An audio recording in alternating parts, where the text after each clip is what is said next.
우리 삶에서 우리를 가장 힘들게 하는 것 중에 하나가 바로 남들과 비교하는 것입니다.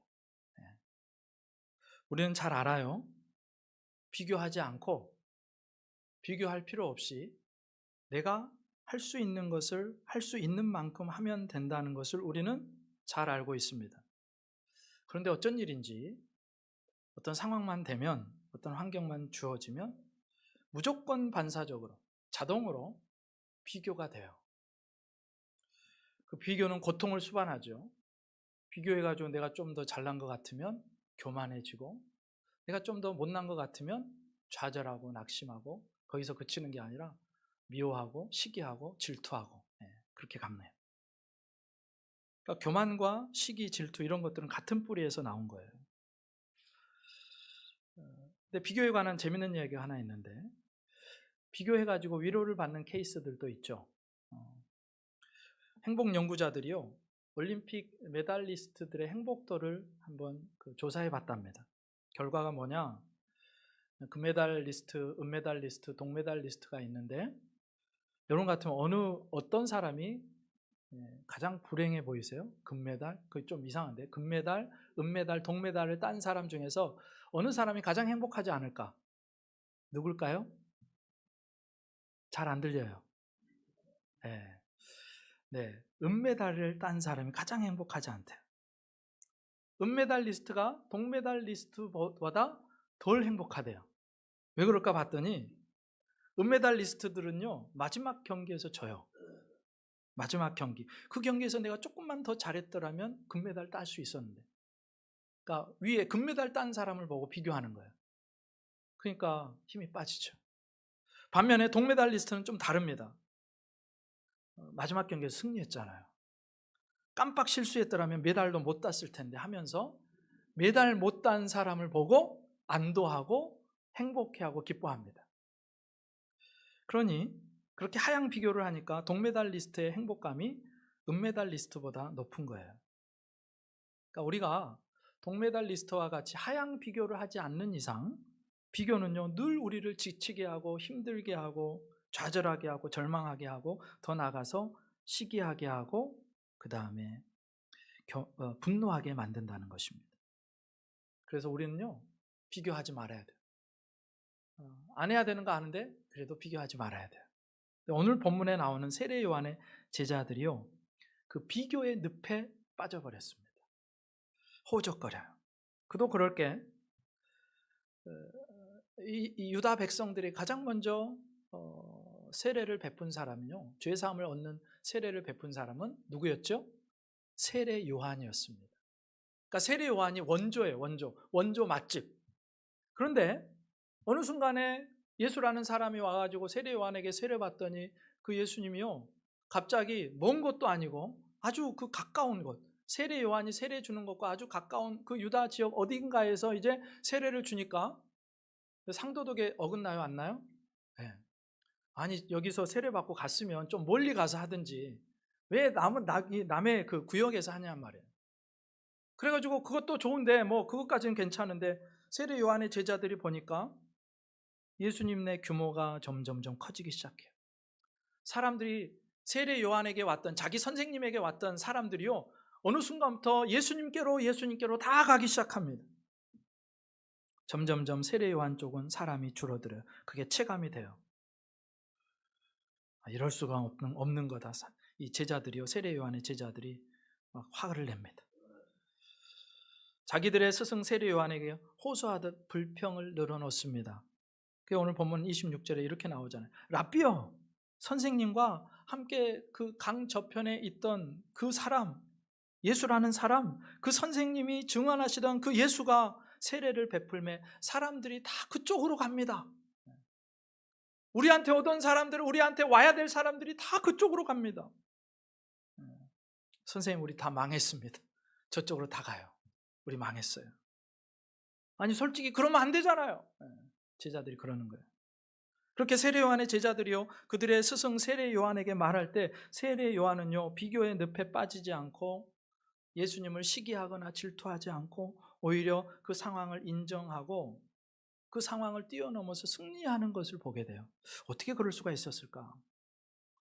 첫 번째 원리는 뭐냐면요, 하나님의 주권을 인정하는 것입니다. 오늘 본문 27절에 이렇게 나옵니다. 27절 같이 읽습니다. 시작.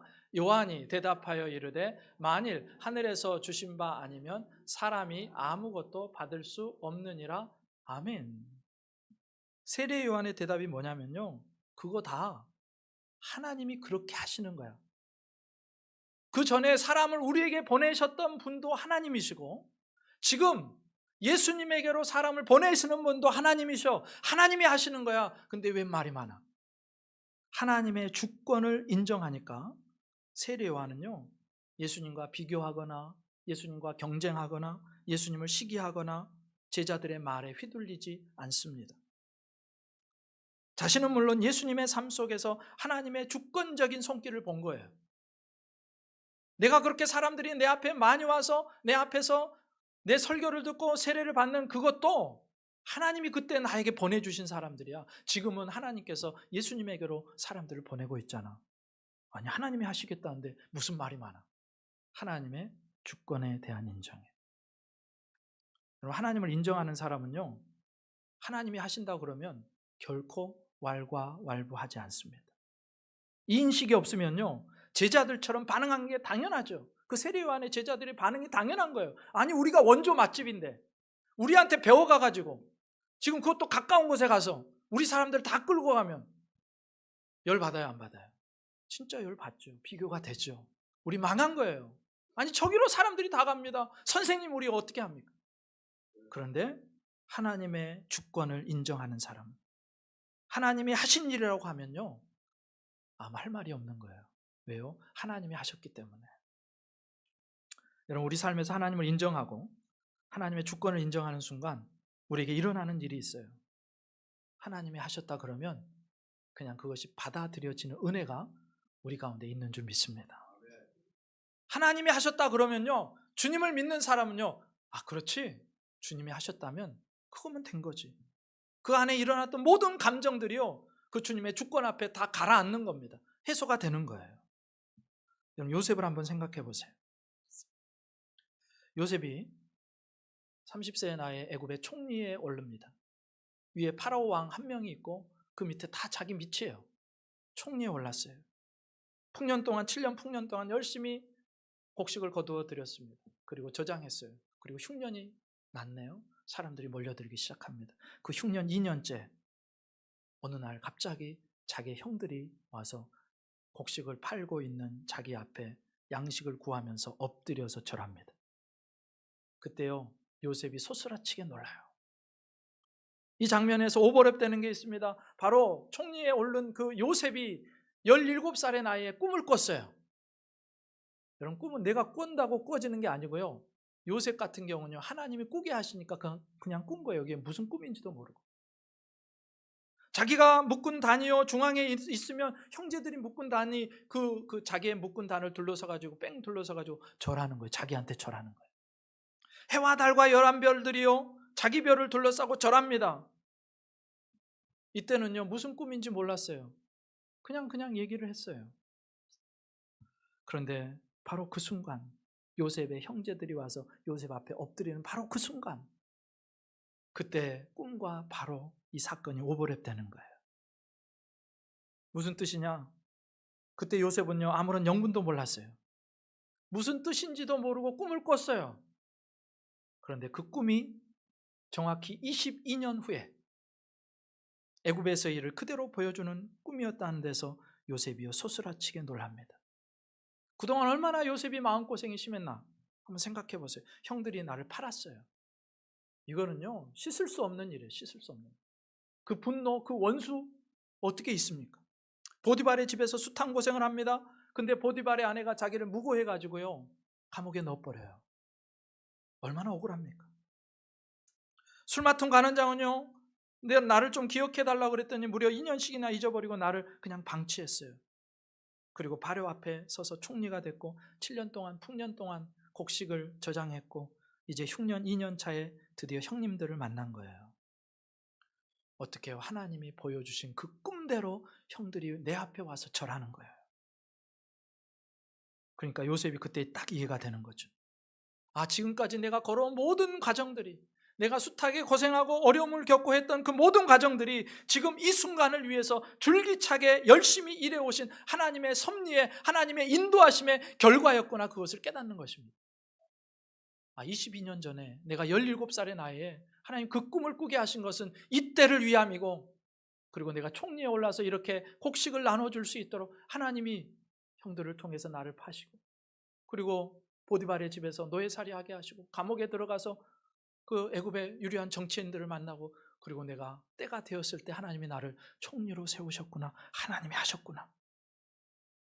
그 모든 과정들이 이 순간을 위해서 줄기차게 열심히 일해오신 하나님의 섭리의 결과였음을 이 장면을 통해서 깨달았을 때요, 비로소 요셉의 모든 원망과 미움과 응어리와 답답함과 고통이요 다 풀려버리는 거예요. 왜요? 하나님이 하셨다고 생각하니까.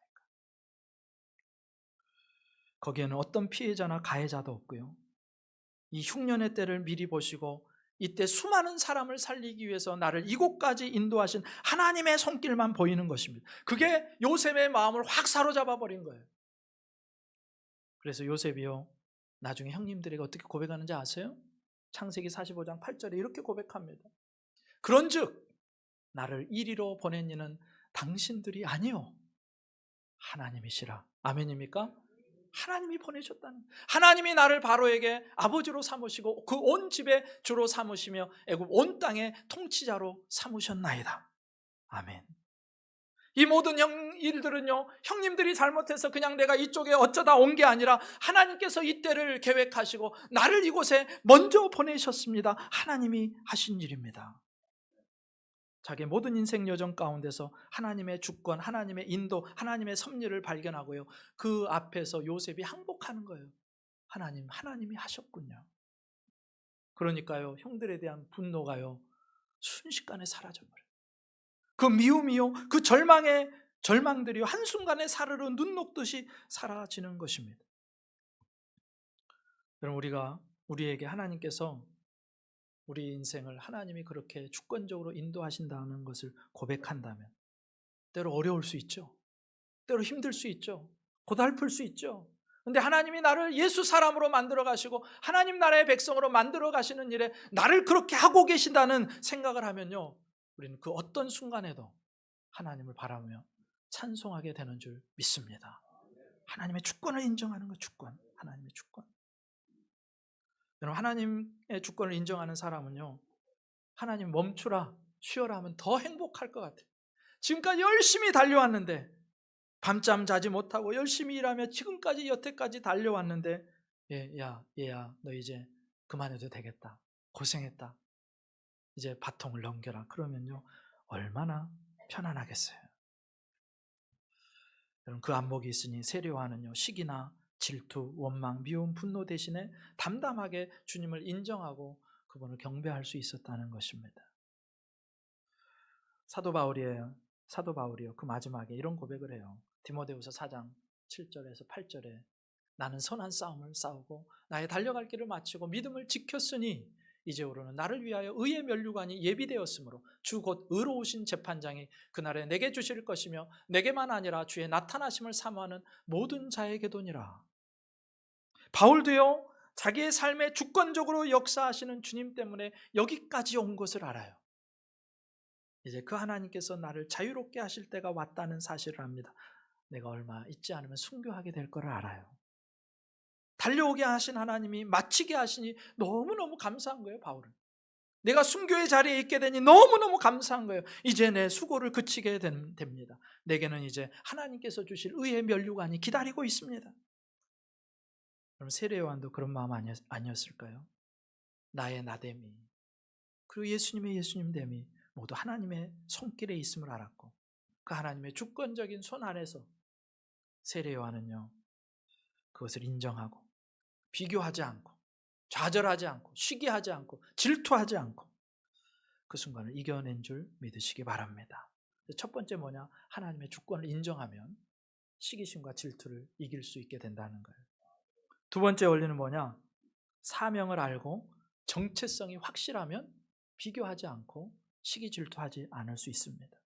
사명을 알면요, 그 사명을 향해서 열심히 뛰어가느라고 다른 사람 볼 여력이 없어요. 틈이 없어요. 내 길을 열심히 가면 돼요. 여러분, 세례 요한은요, 자기 정체성이 분명했어요. 하나님이 내게 주신 사명을 분명히 알았어요. 그래서 예수님을 향해서 시기하고 질투하지 않을 수 있었습니다. 요한복음 3장 28절 같이 읽습니다. 시작. 내가 말한 바 나는 그리스도가 아니요 그의 앞에 보내심을 받은 자라고 한 것을 증언할 자는 너희니라. 아멘. 세례 요한은요, 내가 누군지를 분명히 알았어요. 나는 그리스도가 아니라는 사실을 알았어요. 나는 예수 그리스도 앞에서 먼저 사람들의 마음을 준비시키기 위해서 죄사함을 받는 세례를 주는 사람이라는 것을 알았어요. 나는 광야에서 외치는 자의 소리고 그 소리는요, 시간이 되면 사라져야 될 소리임을 알았어요. 이게 세례 요한이에요. 그럼 세례 요한이요, 욕망을 따르는 자리 대신에 끝까지 끝까지 그 길을 갈 수 있었던 것은 자기의 사명이 뭔지를 분명하게 알았기 때문에, 나는 그리스도가 아니고 그리스도 앞에서 그리스도를 예비하는 사람이다. 나는 광야에서 사람들이 모여들어서 그 예수님 그리스도를 맞이하게 하는 그런 준비를 시키는 사람이다. 세례 요한은요, 자기의 정체성이 분명했기 때문에 더 크고자 하는 욕망이 없어요. 그 정체성이, 사명이 분명했기 때문에 계속해서 인기를 끌지 않아도 됐어요. 그 사명이, 정체성이 분명했기 때문에 욕망에 넘어지지 않습니다. 나는 그리스도가 아니야 라고 분명히 얘기하죠. 여러분, 사실요, 사람들이 막 내게 몰려들고 사람들이 저 사람이 그리스도가 아니냐, 하나님 보내신 메시아가 아니냐, 그러면요, 자기도 모르는 사이에요, 그래 내가 메시아 하면 어때? 내가 그리스도 하면 어때? 그렇게 나갈 수도 있다고요. 근데 세례 요한은 분명히 선언합니다. 어려운 일이에요.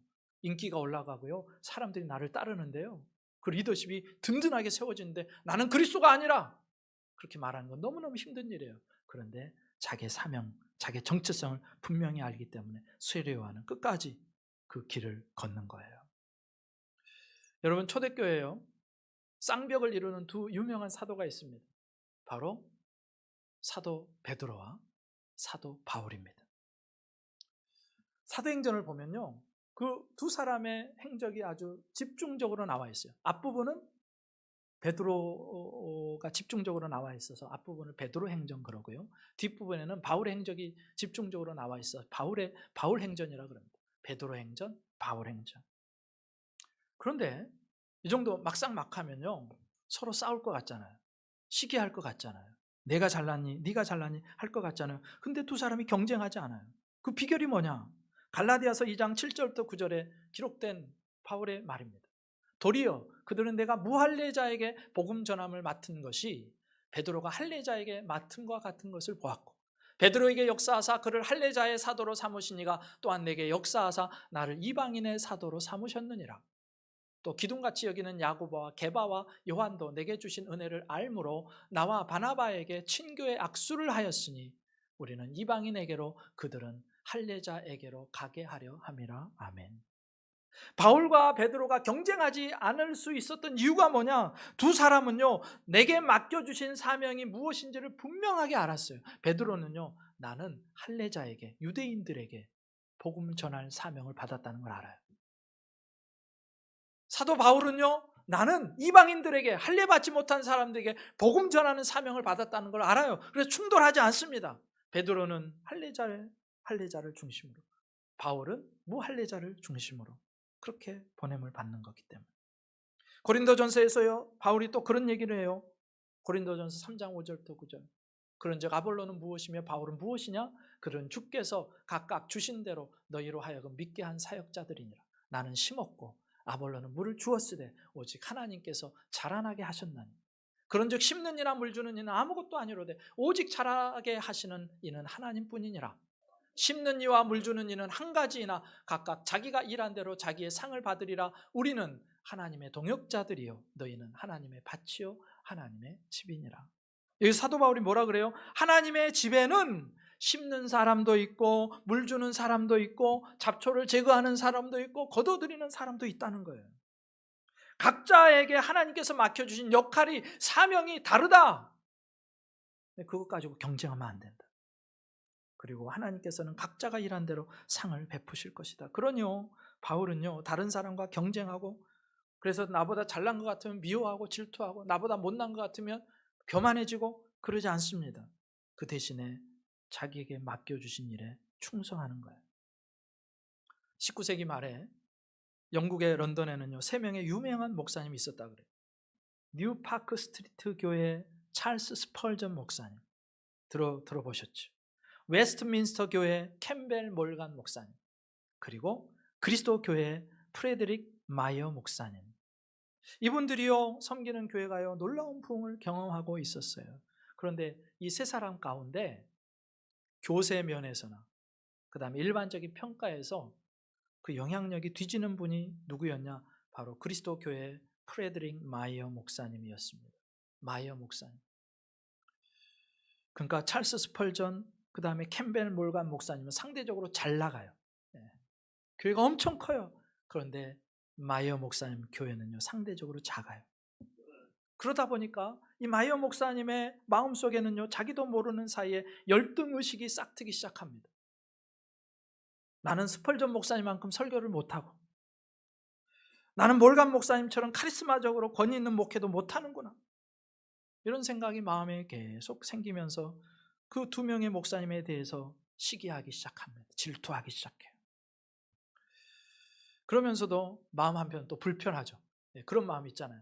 믿고 시기하고 질투하면서 또 한쪽에는 이러면 안 되는데, 이러면 안 되는데, 강단에서 사랑을 외치는 설교자가 이러면 안 되는데, 그렇게 마음을 진정시키다가도요, 누군가 또 옆에서 스펄전 목사님을 칭찬하거나 아니면 몰간 목사님을 칭찬을 하면 또 마음이 불편해지고 어려워져요. 여러분, 상대방 앞에서요, 다른 사람 칭찬하지 마시고 그 사람을 칭찬할 수 있기를 바랍니다. 그러니까 이제 마음이 또 불편해져. 스스로 힘으로 감당이 안 되니까요. 결국 이 마이어 목사님 기도하기 시작합니다. 하나님, 제 힘으로는 안 됩니다. 하나님 좀 도와주셔서 제 마음속에 불릴 듯 일어나는 이 시기심 좀 꺾어주세요. 없게 해주세요. 근데 그렇게 간절히 기도하는 어느 날요, 마음속에 하나님께서 스치듯 번개처럼 스치는 생각을 주시는 거예요. 그걸 하나님의 음성으로 듣습니다. 야, 마이어 목사야, 너는 기껏해야 시기를 없애는 것으로 만족을 삼으려고 하느냐? 그 2사람의 승리를 위해서 기도해 줄 수 없겠느냐? 그 2사람, 그들이 섬기는 교회가 잘 되도록 더 축복해 줄 수 없겠느냐? 마이어 목사님이요, 그 음성을 듣고 깊이 깨닫습니다. 그리고 그때부터요, 기도하기 시작해요. 하나님, 우리 스펄전 목사님, 몰간 목사님 목회에 승리하게 해주시고, 그 교회 사람들이 많이 오게 해주시고, 영혼 구원의 장소가 되게 해주십시오. 잘 되게 해주십시오. 그렇게 이제 기도하다 보니까요, 어느 순간부터 마음에 평안이 찾아오기 시작하고 기쁨과 자유함을 누리게 됩니다. 그런데 마이어 목사님이요, 그렇게 마음이 평안해지니까 뭔가 보이기 시작하는 거예요. 나에게 하나님께서 주신 은사를 발견해요. 내가 좋은 글을 쓸 수 있는 재능을 하나님이 주셨구나. 글 쓰는 게 내 사명이구나. 그래서 그 3분 중에서요, 좋은 책을 가장 많이 남긴 목사님이 바로 이 F.B. 마이어 목사님입니다. 비교하다 보면요, 시기하고 질투하게 돼요. 마음이 너무너무 불편해요. 그런데 축복하다 보니까, 기도하다 보니까 하나님께서 내게만 주신 장점, 은사가 있고 사명이 있어요. 스펄전 목사님은 설교하는 사명이 있고요, 캠벨 몰간 목사님은요, 카리스마적인 리더십으로 교회를 이끄는 그런 사명이 있고요, 나는요, 글을 써서 사람들에게 잘 믿음의 글, 신앙의 글을 읽히는 그런 사명이 있었다는 걸 발견하고 그렇게 나가게 되는 거예요. 여러분, 서로 경쟁하는 대신에 그렇게 사명을 아니까요, 서로를 인정하고 격려하게 되고요, 각자가 하나님께서 맡겨주신 그 자리에서 승리하게 되더라는 것입니다. 여러분, 예수님께서요, 부활하신 후에 베드로를 다시 회복시키실 때, 그때 베드로 혹시 기억나세요? 요한복음 21장에 나오는데, 주님께서 베드로를 찾아가셔서 이렇게 물으세요. 베드로야, 네가 나를 사랑하니? 네가 나를 사랑하느냐? 내 양을 쳐라, 내 양을 먹여라. 베드로에게 사명을 주세요. 근데 베드로는요, 그 사명 받았으면 그 사명 붙들고 쭉 가면 되는데요, 베드로 못 말려요. 자기에게 맡겨주신 사명 들었으면 충성하면 되는데 왜인지 모르는데 베드로는 늘 예수님께 사랑받는 제자 요한에게 늘 신경이 곤두서 있어요. 어쩌면 베드로 마음속에요, 요한과 경쟁하고 예수님이 자기보다 요한을 더 사랑하는 것 같으니까 시기하고 있었는지도 몰라요. 그래서 예수님께 물어요. 주님, 이 사람은 요한이에요, 요한. 주님이 사랑하시는 저 제자 요한은 어떻게 됩니까? 쟤는 어떻게 되는 거예요? 물어보는 거예요. 혹시 나보다 더 좋은 사명 주시는 거 아니에요? 혹시 주님 나보다 더 관심 주시는 거 아니에요? 베드로가 이랬다고요. 근데 예수님의 말씀이 걸작입니다. 요한복음 21장 22절에 이렇게 예수님이 대답하세요. 같이 읽습니다. 시작. 예수께서 이르시되 내가 올 때까지 그를 머물게 하고자 할지라도 내게 무슨 상관이냐? 너는 나를 따르라 하시더라. 아멘. 쉽게 풀이하면 뭔지 아세요? 야, 너 일이나 잘해. 상관하지 마.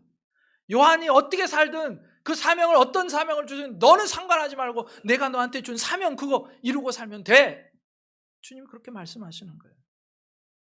네 일이나 신경 써. 신경 꺼. 경쟁하려고 하지 마. 시기하지도 말고 질투하지도 마. 다 내가 알아서 할 거야. 주님의 말씀입니다. 그럼 주님의 사명을 분명하게 깨달은 사람, 주님이 내게 주신 사명을 분명하게 깨달은 사람은요, 그때부터요 다른 사람 신경 쓸 겨를이 없어요. 저 사람이 많이 받았느니, 저 사람이 넘치느니, 뭐 그런 거 신경 쓸 여유가 없어요. 주님 내게 주신 사명 감당하기에도 지금 버거운데.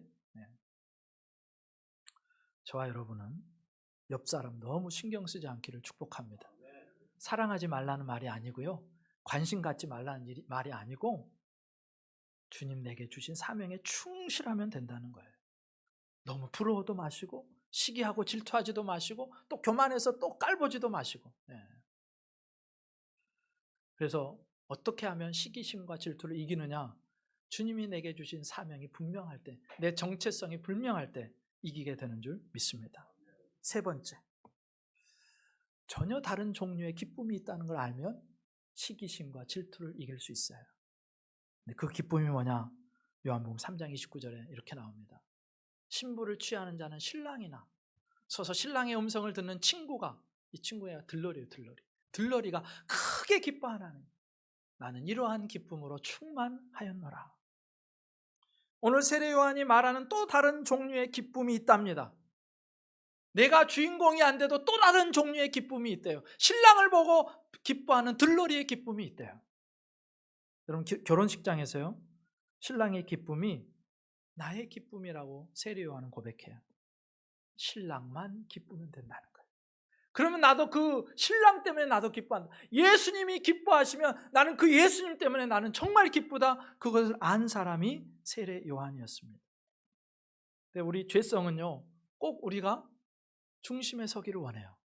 내가 주인공이기를 원해요. 그게 우리 죄성이에요. 내가 주목받기를 원하고요.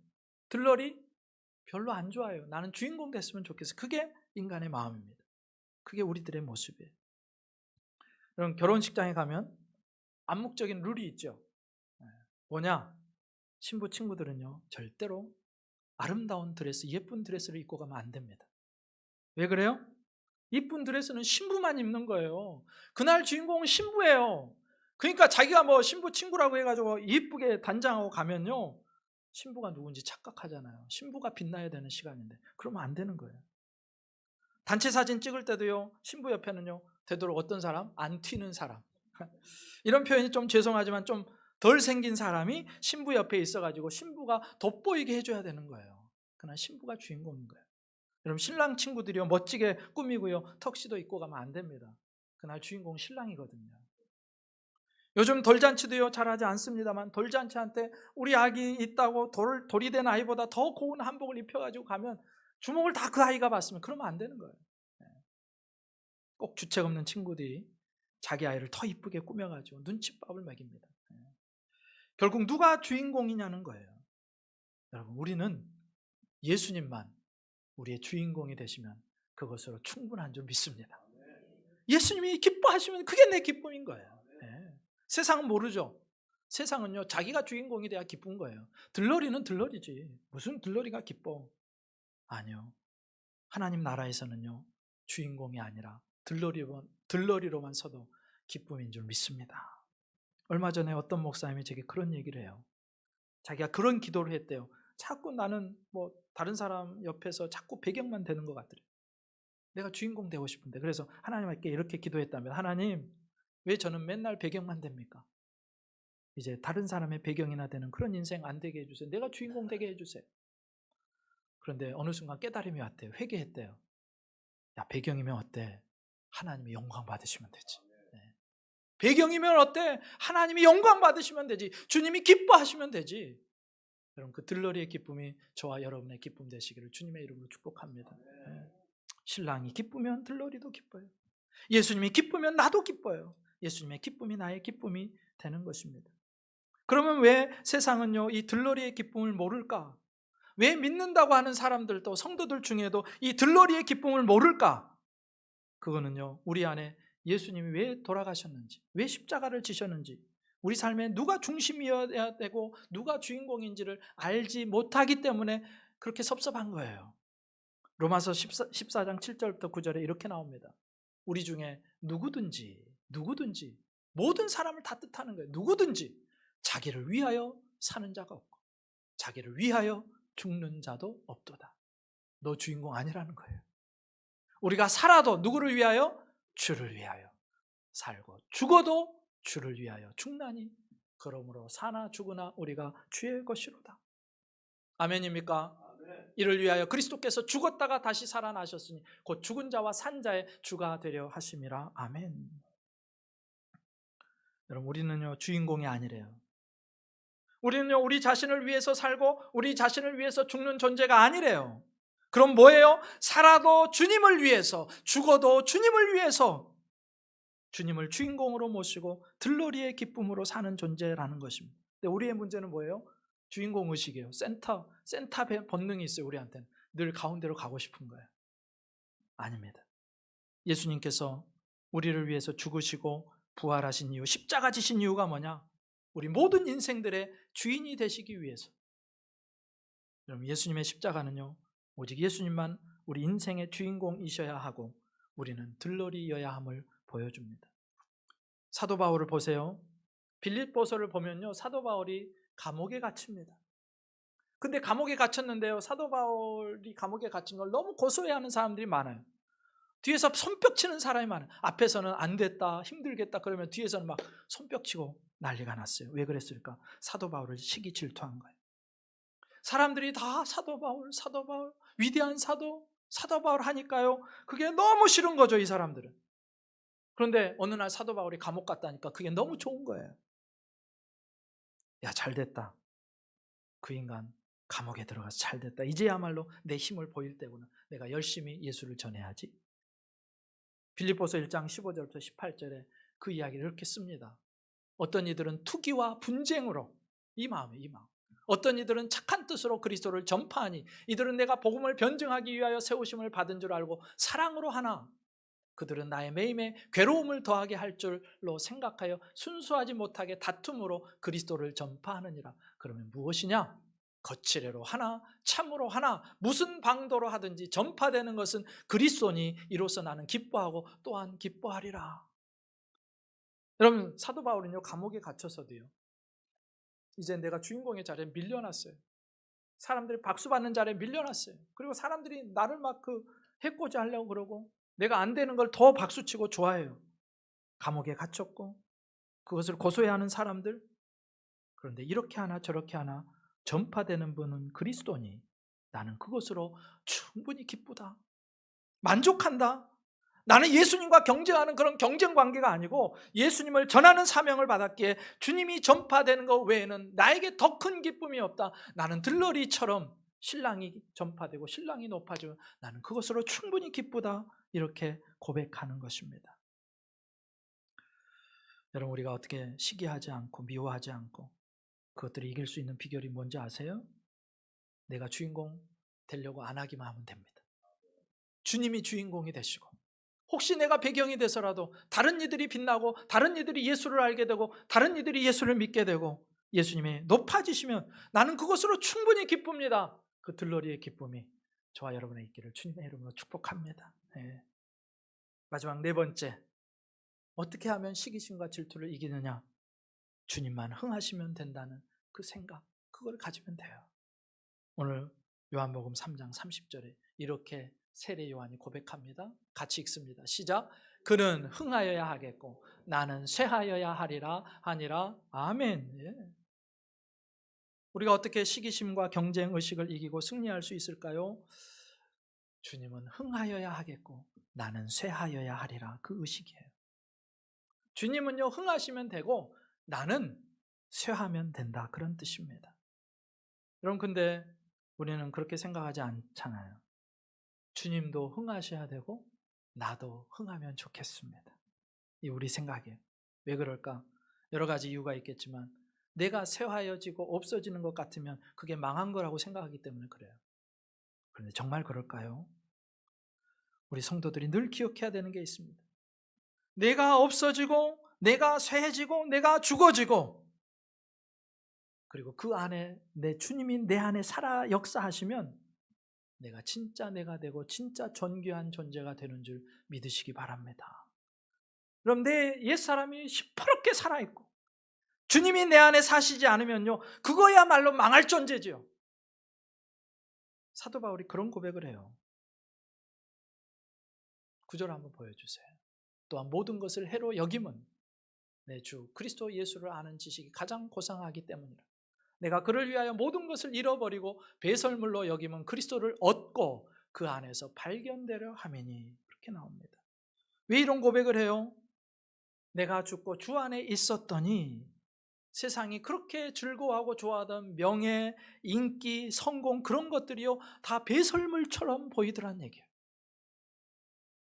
여러분 배설물을 아까워하는 사람 있어요? 아침에 화장실에 가서 이렇게 해놓고 너무 아까워가지고 물을 못 내리시는 분 혹시 계십니까? 그런 사람 없잖아요. 그런 사람 없어요. 이런 눈으로 보면 세상에서 흥하는 것이 그렇게 중요한 게 아니래요. 세상에서 명예를 얻고 인기를 얻고 성공하고 올라가고 부자 되는 게 그렇게 중요한 게 아니라는 걸 깨달아요.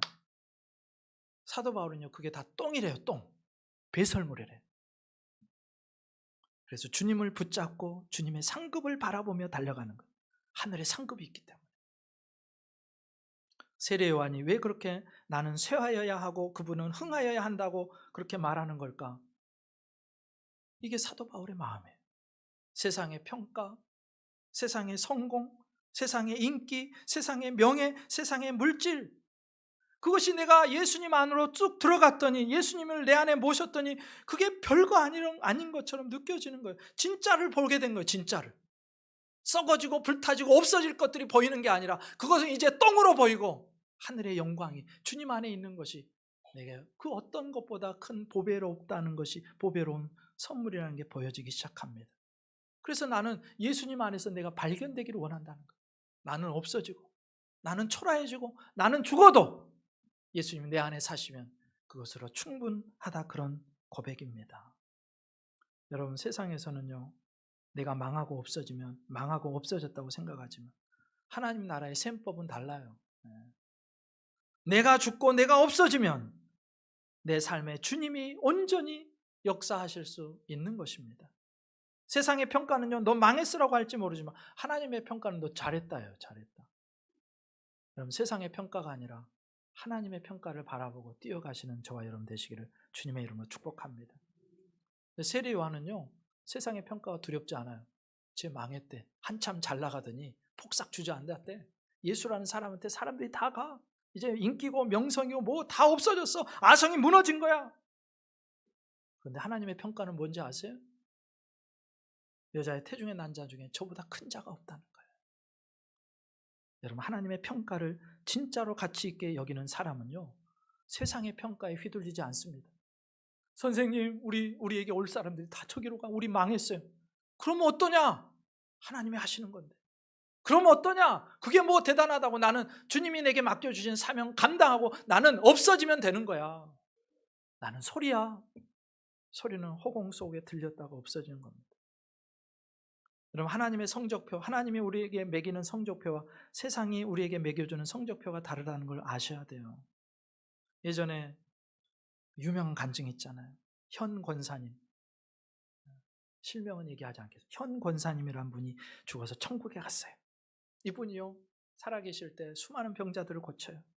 신실한 신앙으로 살아요. 천국에 갔어요. 그래서요, 자기는 좋은 대접을 받을 줄 알았어요. 예수님이 엄청나게 환영해 줄 줄 알았대요. 근데요, 대접이 영 시원찮은 거예요. 예수님 찾아가서 예수님께 묻습니다. 예수님, 저 모르세요? 예수님, 제 자리는 어디예요? 네, 예수님 모르시겠다는 거예요.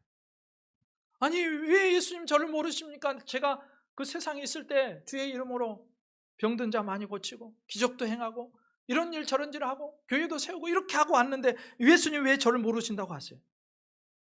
근데 예수님 뭐라고 하는지 아세요? 충격적인 말을 합니다. 너는 내 능력을 가지고 네 장사를 했지. 너는 내 능력 가지고 네 장사했지. 너만 높였잖아. 나에게 영광을 돌리고 나의 일을 한 적이 없다. 그렇게 말하시더래요. 그래서 이분이요, 한 번만 회개할 기회를 달라 통사정을 해가지고 허락받고 살아났어요. 살아난 후에는요, 그동안 모아 고이 감춰뒀던 그 수십억의 재산을 한 교회에 기증을 하고 헌금을 하고 북한 선교에 쓰게 하고요. 열심히 주님 보고 살다가 나는 죽고 예수님으로 사는 인생 살다가 주님 앞에 갔대요. 여러분, 주님이 돋보일 수만 있다면 나는 낮아지고 쇠하여지고 없어져도 그것이 기쁨이 되는 저와 여러분 될 수 있기를 주님의 이름으로 축복합니다. 네. 여러분, 우리가 그렇게 주님 때문에 작아지고 낮아지고 없어지면요, 주님이 우리를 그대로 놔두지 않으세요. 오히려 주님 우리를 높여주시죠. 네. 천국에서요, 예수님 안에 사는 백성은 그 어느 누구와도 비교할 수 없는 고귀한 존재, 존귀한 사람이 되는 것입니다. 그럼 내가 죽고 내 안에서 예수님이 사실수록 저와 여러분 특별한 보배로운 존재로 주님이 평가하시고 인정해 주는 줄 믿습니다. 예. 그래서 나는 없어지고 주님이 흥하시고, 그래서 주님이 내 안에 와 계시면 나는 세상 어느 누구보다 주님의 칭찬과 영광을 받을 존재라는 걸 기억하시고, 세례 요한이 이랬다는 것을 기억하시고, 여러분 옆 사람과도 경쟁하지 마십시오. 내게 주신 그 사명의 길 가면 되는 겁니다. 하나님이 하셨다고 하면 모든 것이 수긍이 되는 거예요. 그리고 하나님 앞에 엎드려졌어요. 들러리의 기쁨을 알고 주님은 흥하셔야 하고 나는 쇠해져야 합니다. 그 고백이 있는 저와 여러분 되시기를. 그래서 비교 의식에서 벗어나시고 시기심과 질투에서 승리하시는 저와 여러분 되시기를 주님의 이름으로 축복합니다. 기도드리시겠습니다.